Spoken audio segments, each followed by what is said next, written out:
ሰላም ጤና ይስጥልን ውድ የቻናላችን ተከታዮች እንዴት አላችሁልኝ? እያልኩ በዚህ ዩቲዩብ ቻናል በኦንላይን በማስተማር ላይ ይገኛለሁ። የማስተምረው የትምህርት አይነትም አማርኛ፣ እንግሊዝኛ፣ ሂሳብ ሲሆን በየትኛውም የዓለማችን ክፍል ሆናችሁ በቀጥታ ለመማር አልመቻችላችሁ ያላችሁ የቻናሉ ተከታዮች በኦንላይን እያስተማርን ስለሆነ ታች በቪዲዮ ላይ ባስቀመጥነው ስልክ በኢሞ፣ በቴሌግራም፣ በዋትሳፕ እንዲሁም በቀጥታ ስልክ በመደወል እናስተምራለን። ይደውሉ።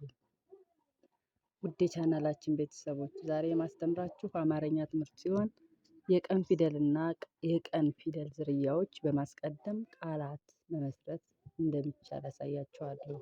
ተከታተሉ። ቻናሉ አዲስ ከሆናችሁ ደግሞ ላይክ፣ ሼር፣ ሰብስክራይብ በማድረግ ይከታተሉ። አሁን ቀጥታ የማልፈው ሆሄያቱንና ፊደላቱን በማሳየት ላይ ነው። ይቺ የምታዩት ቀ ፊደል ናት። በዚህ በቀ ፊደል ቀ በቶ በአንድ ላይ ቀበቶ የሚል ቃል ይመሰረታል።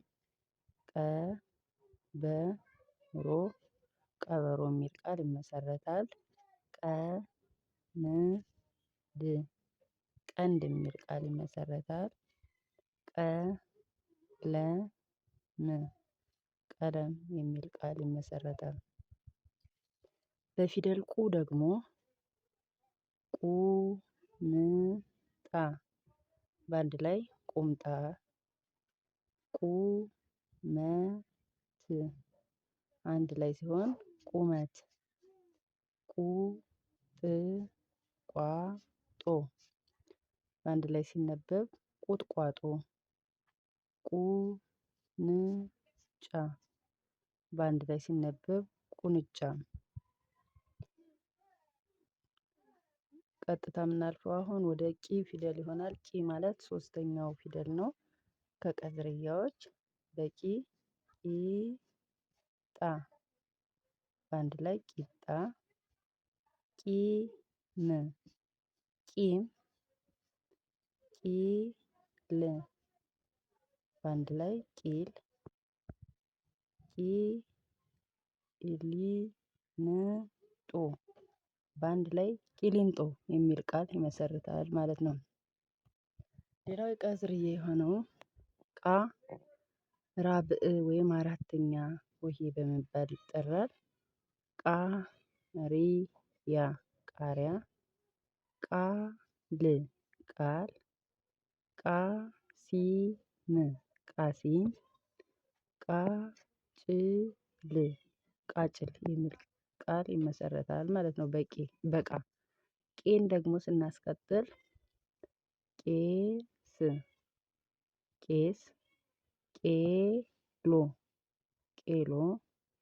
ቄብ ቄብ።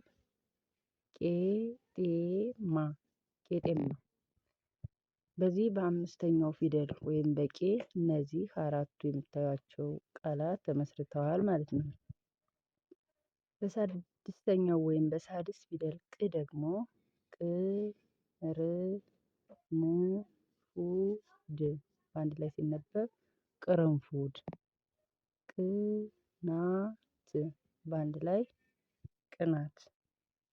ቅኝት በአንድ ላይ ቅኝት።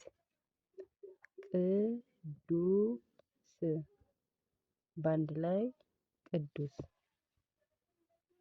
ቁ ነው ሰባተኛው እና የመጨረሻው ፊደል ቁ ነው።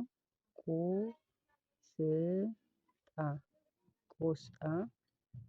ቁባ ቁባ። ቆብ ቆብ። ቆርቆሮ በአንድ ላይ ሲነበብ ቆርቆሮ ተብሎ ይነበባል ማለት ነው። እንግዲህ ጠቅለል ባለ መልኩ ስናይ ቃላት ትርጉም ያላቸው ለአንድ እቃ ወይም ማቴሪያል መጠሪያ የሆኑ ናቸው ማለት ነው። እነዚህ ቃላት ትርጉም ከሌላቸው ቃላት ናቸው በማለት ይከብዳል። ቃላት አይደሉም ማለት ነው። ቃላት በምንላቸው ትርጉም አላቸው ለሆነ ነገር ስያሜ። እንግዲህ ከፍ እያላችሁ በምትሄዱበት ሰዓት ታዩታላችሁ። እነዚህ ቃላት ወይ ግስ ሊሆኑ ይችላሉ ወይ ተውሳከ ግስ ሊሆኑ ይችላሉ፣ ወይ መስተዋድድ ወይ መስተጻምር ሊሆኑ ይችላሉ። ከአምስቱ የቃል ክፍሎች መካከል ከአንዱ ላይ መመደብ አለባቸው እና ቃል ናቸው ብለን ለመጥራት ይጠበቅብናል ማለት ነው እነዚህን ቃላት እንጂ ዝም ብለን በደፈናው ፊደሎችን አንድ ላይ ደርድረን እነዚህ ቃላት ናቸው ማለት አንችልም። ስለዚህ ከዚህ በመቀጠል የምንሄደው በአንድ ላይ እንዴት እንደማነብ እነዚህን ተንትኜ ያነበብኳቸውን አንድ ላይ እንዴት ፈጠን ፈጠን ብዬ ማንበብ እንደምችል አሳያችኋለሁ። እናንተ ቀድማችሁኝ ከእኔ በፊት ትክክል መሆናችሁን ለማረጋገጥ እኔ ሳነብ እናንተ ቀድማችሁ ታነባላችሁ። እኔ ደግሞ የተወሰነ ጊዜ ጋፕ እሰጣችኋለሁ። እስኪ ተከተሉኝ። በቀ ፊደል የተሰሩ ወይም ቀ ፊደልን በማስቀደም የተዋቀሩ ቃላት እዩዋቸው እስኪ። የመጀመሪያው ቀበቶ፣ ቀበሮ፣ ቀንድ፣ ቀለም። በቁ ፊደል ቁምጣ፣ ቁመት፣ ቁጥቋጦ፣ ቁንጫ። አድማጮቼ እንደዚህ እየዘገየሁ ማነብበት ምክንያት እናንተ ቀድማችሁኝ አንብባችሁ አይታችሁት እኔ ትክክል ነኝ ወይ የሚለውን ምላሽ እንድታገኙ ስለምፈልግ ነው። ዘግይቼ አነባለሁ። እናንተ ቀድማችሁኝ አንብቡና የኔን ድምጽ ስታዳምጡ ትክክል መሆንና አለመሆናችሁን ታያላችሁ ማለት ነው። ቂጣ፣ ቂም፣ ቂል፣ ቂሊንጦ፣ ቃሪያ፣ ቃል፣ ቃሲም፣ ቃጭል፣ ቄስ፣ ቄሎ፣ ቄብ፣ ቄጤማ፣